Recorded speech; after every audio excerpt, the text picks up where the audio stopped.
Bonsoir à tous, bienvenue dans votre émission La Réunion Léla. Nous sommes dans les municipales. Je vous rappelle que le premier tour c'est le 15 mars et le deuxième le 22 mars. 24 communes et beaucoup de candidats. Ce soir, on en reçoit un nouveau, c'est dans C'est politique.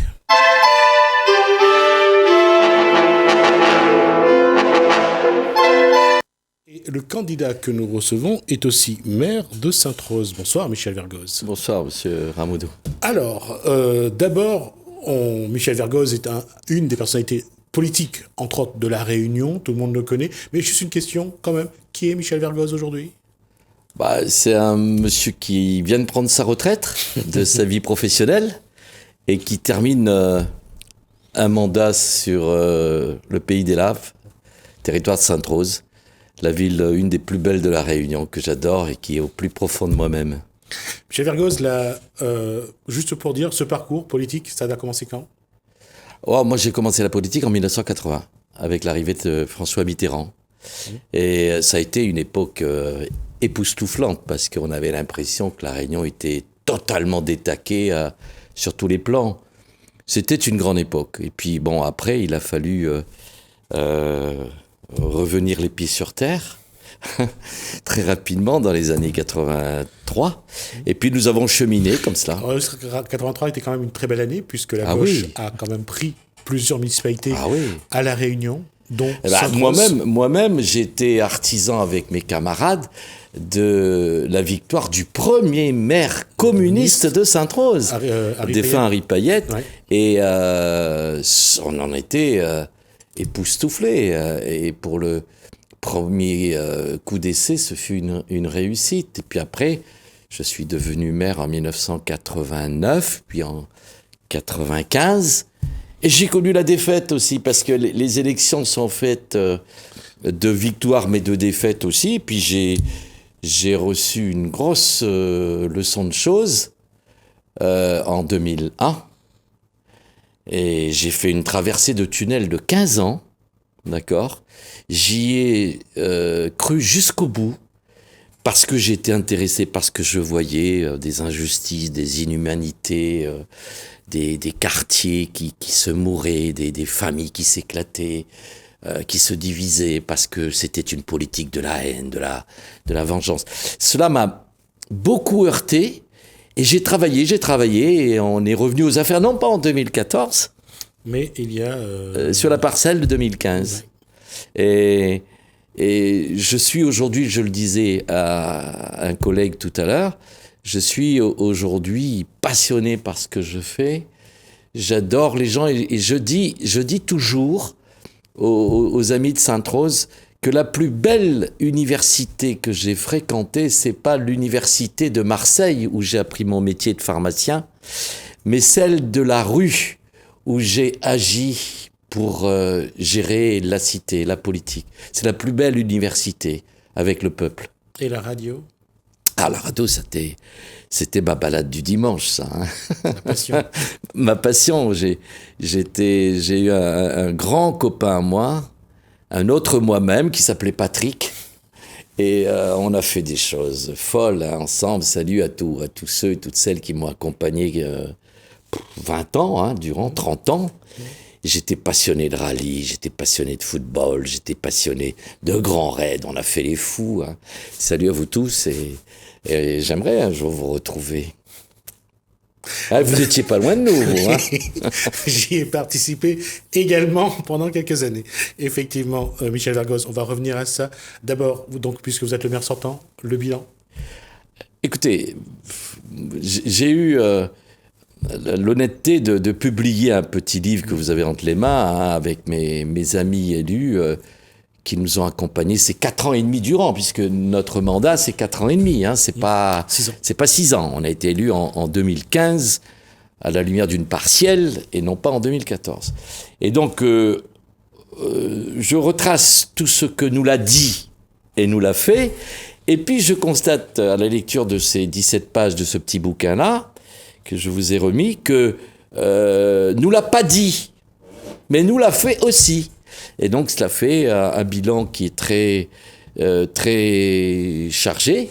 Et si j'ai une fierté à partager aujourd'hui avec les Saint-Trousiens qui m'ont aidé, avec les élus, c'est sur le cadre de vie qu'on a considérablement amélioré, tant au niveau de la propreté générale qu'au niveau de la tranquillité de la ville. J'ai l'impression vraiment qu'on a considérablement avancé là-dessus. Et je dis aux Saint-Trousiens qui nous font l'amitié de nous regarder ce soir, il n'y a pas de développement sans cadre de vie où les gens prennent plaisir,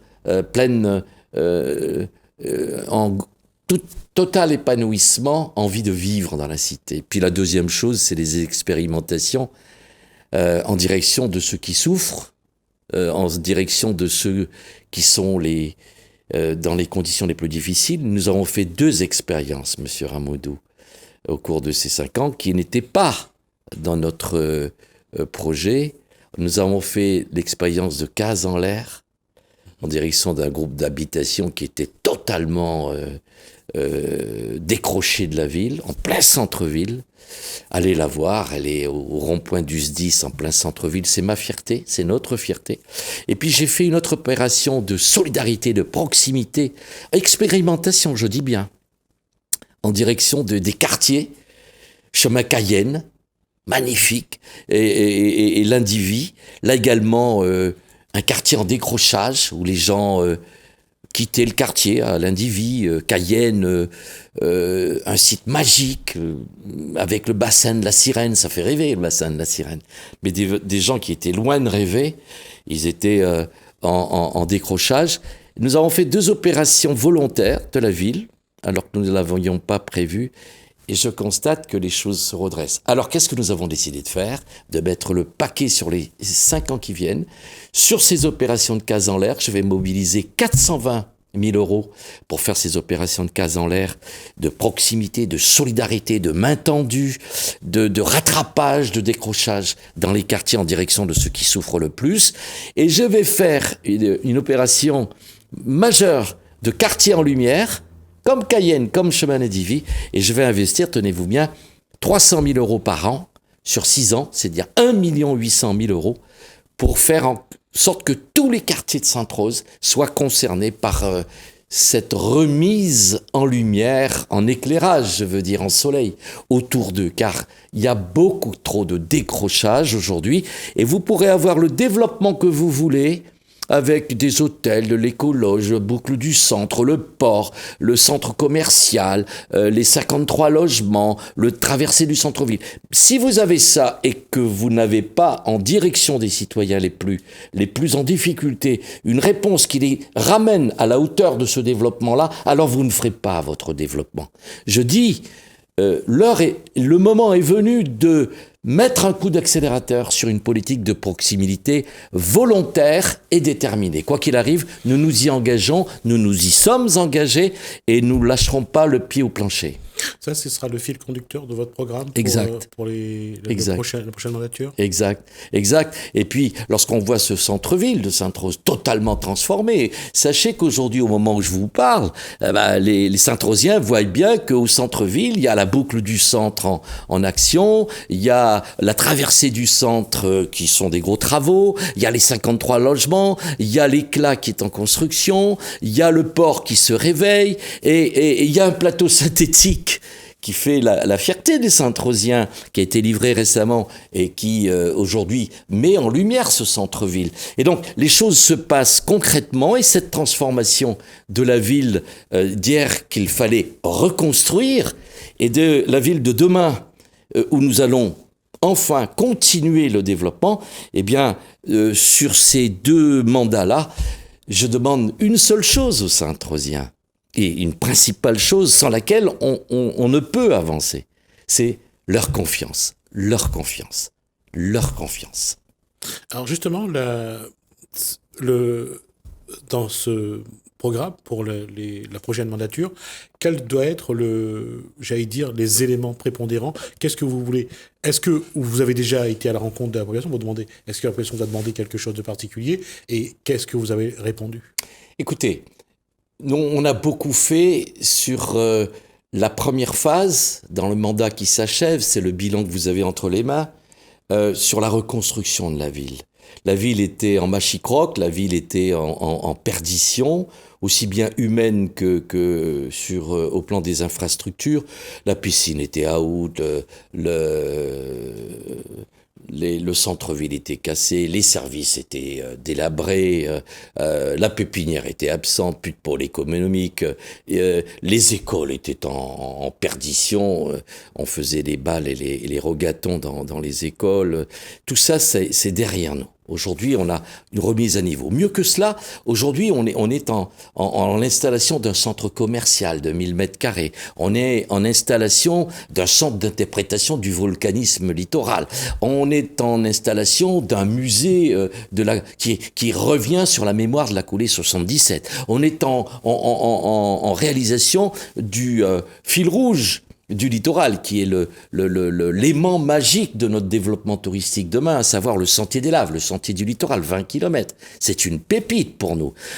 On va faire un écologe, on va faire des terrasses des laves, on va. Mais nous devons tendre la main aux Saint-Trosiens, et qui sont le plus en décrochage, et nous devons faire jouer la proximité demain, dans ce mandat qui vient, 2020-2026, et la solidarité entre nous. Je le dis, je vous ai parlé des 2 opérations, Case en l'air, 420 000 € sur 6 ans, opération Quartier en lumière, 1,8 million en 6 ans.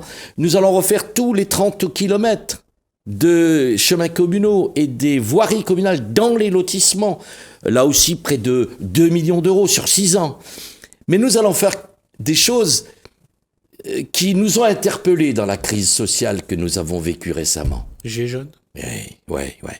Moi, je vais vous dire, je suis de ceux qui ont écouté tout au long de la crise et qui écoutent encore ces colères qui nous montent de la rue. Parce que la rue, je vous l'ai dit, c'est mon université.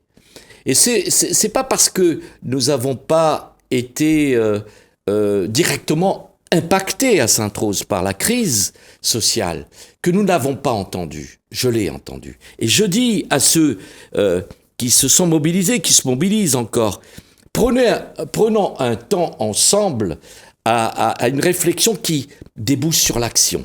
Je le dis, un exemple concret, que nous créerons pour la première fois à La Réunion, je vais le lancer.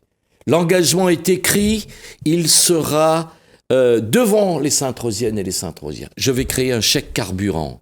C'est-à-dire que pour tous les salariés qui travaillent en dehors de la ville, à plus de 50 km, en gros, on les prendra à partir de Saint-Benoît. Chaque année, au mois de décembre, ils recevront un chèque carburant de la ville. Je vais dégager pour cela une somme de 100 000 € chaque année, prise sur les fonds propres de la ville pour leur donner leur chèque carburant. On précisera tout cela dans la campagne, monsieur Ramoudou. Mais en gros, plus de 50 km, les salariés, lesquels, est-ce qu'il y aura un plafond? Je suppose qu'il y faudra en mettre un. Est-ce que ce sera 1200, 1300, 1400, 1600, 1800 € net par mois? Nous en débattrons. Mais en tout cas, l'enveloppe, elle, permettez-moi de vous préciser, quasiment déjà budgétée, puisque je prépare mon budget qui sera voté au mois d'avril, et d'ores et déjà, j'ai demandé au service de dégager cette somme de 100 000 € pour le chèque carburant. C'est une première à La Réunion. Nous allons l'assumer. Nous allons, là encore, en direction des jeunes, créer le permis de conduire en aide financière communale. Chaque année, nous allons mettre 50 000 € dans 60 permis de conduire que nous accompagnerons tout au long de l'année. 60 par an sur 6 ans, ça fait 360 jeunes pour lesquels nous allons leur donner une aide de 70% au permis de conduire. Quand je vous dis Case en l'air, opération Quartier en lumière, chèque carburant et le permis de conduire, je vous dis quoi, monsieur Ramoudou? Je dis quoi aux Sainte-Rosiens et à la population qui nous écoute? Je dis qu'au moment où les décrochages semblent, et surtout la défiance et surtout le défaitisme, c'est-à-dire la peur du lendemain, s'opère et s'installe. Il nous appartient à nous, élus, de faire en sorte que le niveau de ceux qui souffrent et de ceux qui décrochent remonte vers le niveau du développement. Ainsi, lorsque nous serons sur le même niveau, ainsi nous serons efficaces pour notre beau pays des laves Sainte-Rose. Et concernant l'éducation, concernant l'école, aujourd'hui, il y aura un projet pour... oui, mais l'école... Vous regarderez dans ce dossier, l'école reste une priorité pour nous. J'ai l'habitude de dire à nos amis à Sainte-Rose que l'école, pour moi, c'est les 6 bons numéros plus le complémentaire. C'est la réussite. Quelle est la maman, quel est le papa chez lui qui n'a pas rêvé du succès de son enfant à l'école? Et moi, je vois chaque année où on remet les récompenses, je vois beaucoup de larmes. Beaucoup de joie accompagnée de fleuves d'émotions. Et ça veut dire quoi? Ça veut dire que pour toute famille, l'essentiel, c'est l'éducation. Alors, l'éducation est une priorité, tellement priorité que nous investissons dans les écoles depuis que nous sommes arrivés, parce qu'elles étaient en perdition, en décrochage, et il a fallu les reconstruire. Nous investissons. Il y a une cantine scolaire qui commence à Piton-Sainte-Rose, à Bois-Blanc et à la Rivière de l'Est. Nous avons déjà des écoles qui sont en réflexion sur peinture, menuiserie, alu, toilettes, etc. Nous allons faire que 300 000 € soient investis les 2 premières années pour rattraper la totalité du retard qui perdure, hélas. Et nous allons construire une école d'œuvre au centre pour remplacer celle vieillissante qui a 70 ans. Une école dont les premiers coups de pioche seront donnés, je suppose que fin 2020, début 2021, une école de 24 classes qui remplacera l'école de la Marine et l'école du centre. Et nous ferons la priorité de l'éducation par l'école de ce mandat prochain. De même, nous nous engagerons sur une crèche-garderie. C'est-à-dire qu'à la place de l'école de la Marine qui perdra son existence, nous mettrons une crèche-garderie, parce que je pense qu'il faut libérer du temps pour les mamans afin qu'elles puissent aussi participer à la vie de la cité plus largement, et aussi faire en sorte que l'école élémentaire et maternelle se retrouveront au centre-ville, et ainsi dégager 2 espaces et en sécurité. Cette école ne sera plus ouverte sur la route, mais ouverte vers l'intérieur du beau petit quartier de le Comte de Lille, du lotissement, qui rejoindra au travers de la boucle du centre, qui est en construction en ce moment, 3 millions d'euros, le port de la Marine et toute la facile maritime. Un cadre exceptionnel. J'ai l'habitude de penser, depuis quelque temps, que nous aurons le plus beau bar à choix au centre-ville de Sainte-Rose dans les prochaines années. Vous riez, mais je vous inviterai, vous découvrirez, vous serez étonnés. Michel Bergoz, il va nous rester un petit peu moins de 2 minutes. Je vous laisse adresser un message à vos concitoyens pour cette élection. Merci à vous. Madame, monsieur, il vous appartiendra de donner le top départ de la nouvelle mandature prévue pour 2020-2026. 6 années nouvelles. Ça va être sûrement peut-être mon dernier mandat. Ne cassons pas les choses. Nous avons fait des choses extraordinaires sur ces dernières années. Nous avons redressé la ville. Nous l'avons mise en tranquillité, en paix, en sérénité retrouvée. J'ai une grande confiance en vous. Mais je sens par moments, avec toutes ces informations, pardonnez-moi, toutes ces désinformations qui nous assaillent tous les jours et ces fake news, et que vous doutez, qui vous arrive de ne plus croire en la parole publique. S'il y a un caractère que vous m'accordez, souvent, c'est la parole. Que je suis un homme respectueux de la parole donnée. J'ai besoin de votre confiance. J'ai besoin que cette parole qui existe entre nous soit respectée. Je la respecterai comme je la respecte depuis 30 ans à vos côtés. J'ai besoin de vous parce que je me passionne pour cette belle ville que nous aimons, vous et moi. Je vous attends le 15 mars dès le premier tour afin que nous puissions continuer le développement de notre ville. Merci à vous. Merci Michel Vergoz, merci d'avoir été notre invité et merci pour cet échange. En tout cas, si ça ressemblait à un échange en tout cas, puisque vous avez parlé bien plus longtemps que moi. Merci en tout cas, ça a été un plaisir personnellement parce que on se connaît et qu'on a fait de la radio ensemble. Merci donc pour cet échange. Merci donc à vous. Pour ceci, on va passer, nous, à un autre candidat. En attendant, on vous laisse regarder le Rouv Zarlor et puis le Kosaïdi. On se retrouve juste après.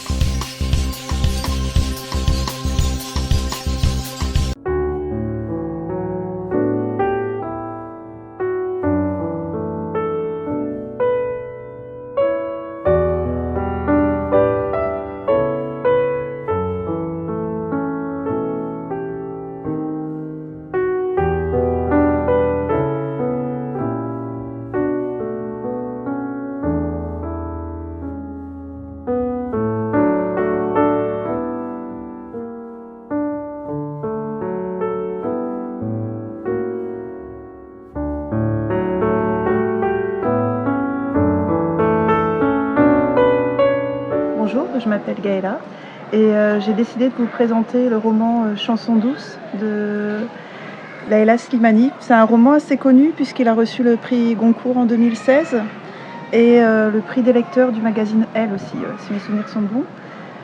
Donc c'est jamais évident de choisir un livre, je suis une grande lectrice et ce qui m'a poussée à présenter ce livre, c'est que dans mes souvenirs, c'est vraiment un roman qui m'a pris aux tripes, qui m'a pas laissé indemne. Donc je l'ai relu pour l'émission.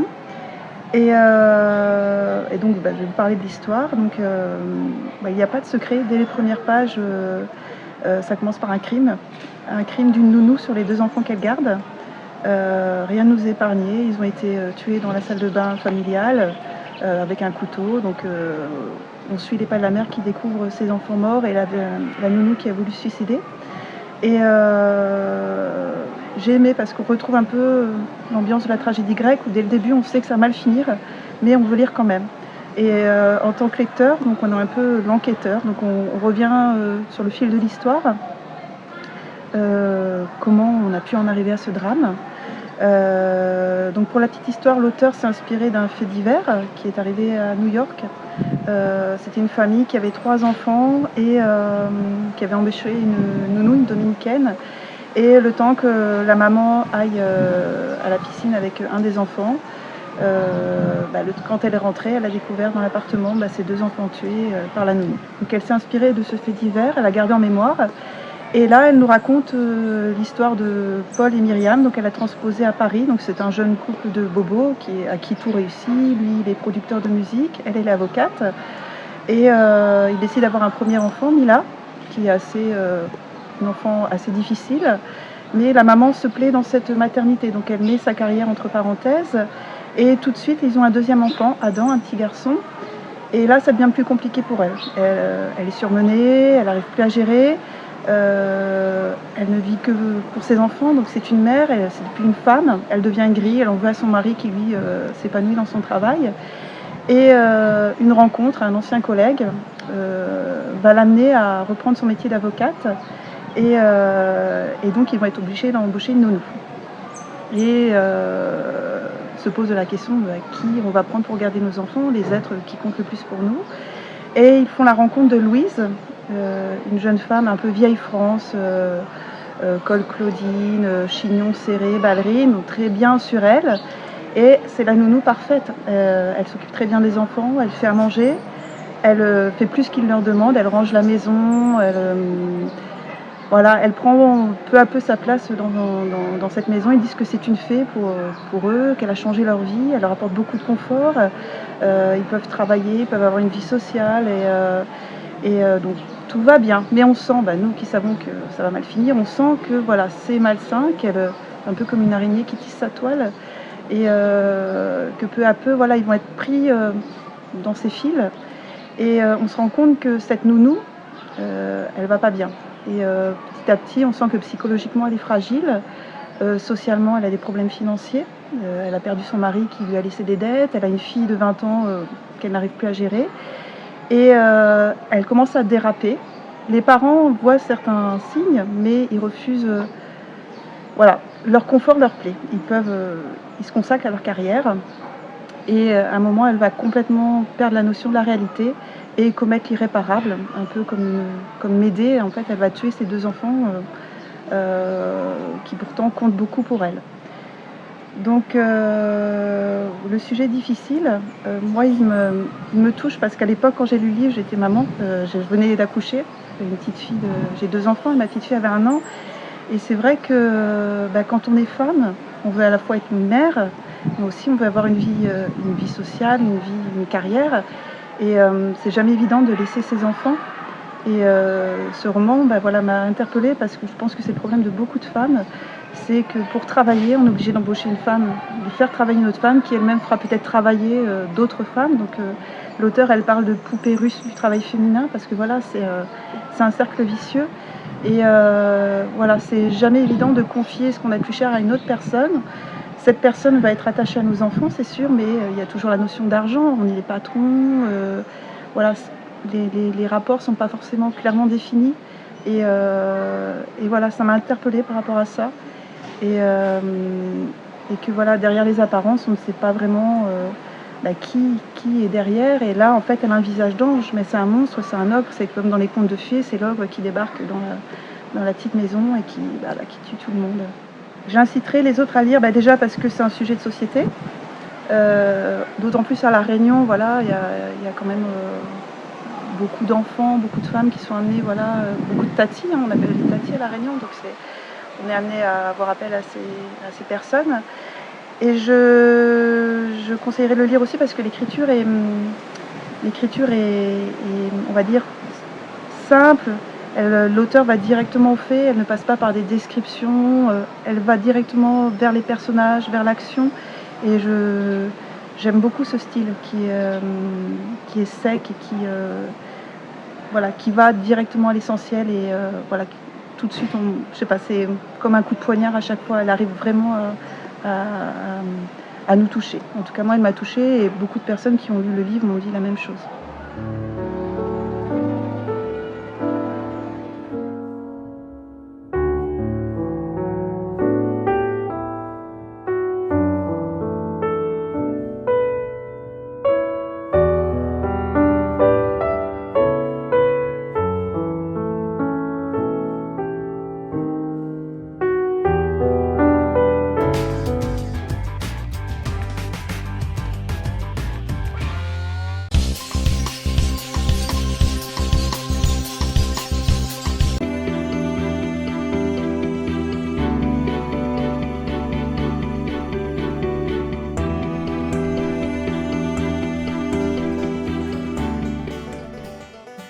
Saint-Joseph-la-Ville vous convie au spectacle Les Contes du Vendredi, Histoires animaux dans une boîte couleur le 21 février de 18h à 20h à la Maison Potous de Carrosse.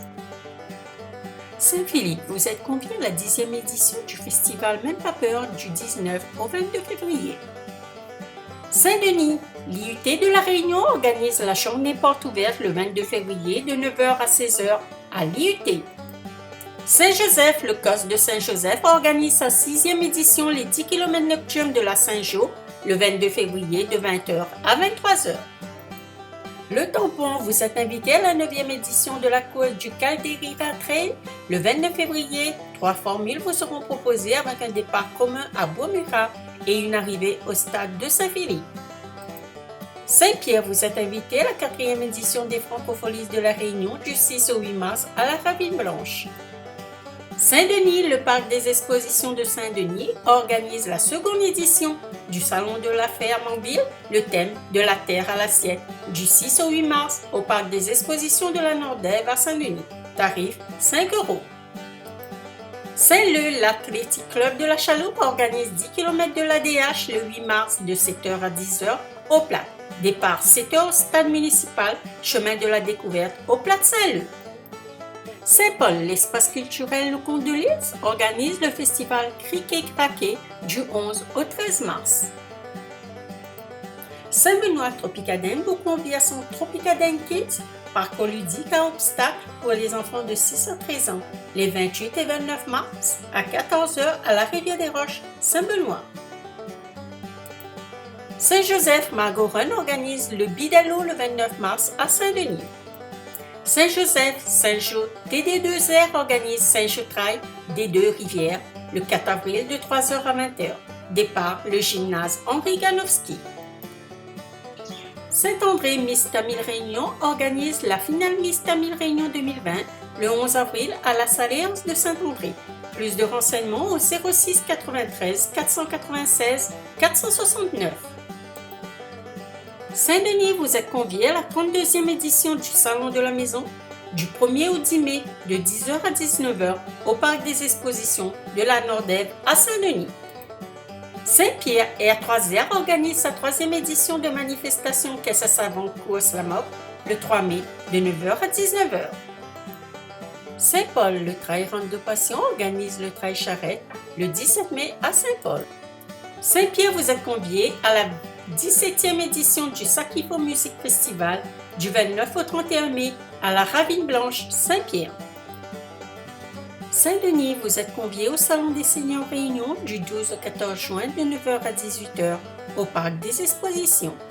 Saint-Paul, la Team Léla organise sa 4e édition de course La Boucle Parapente le 23 août de 6h à 12h30.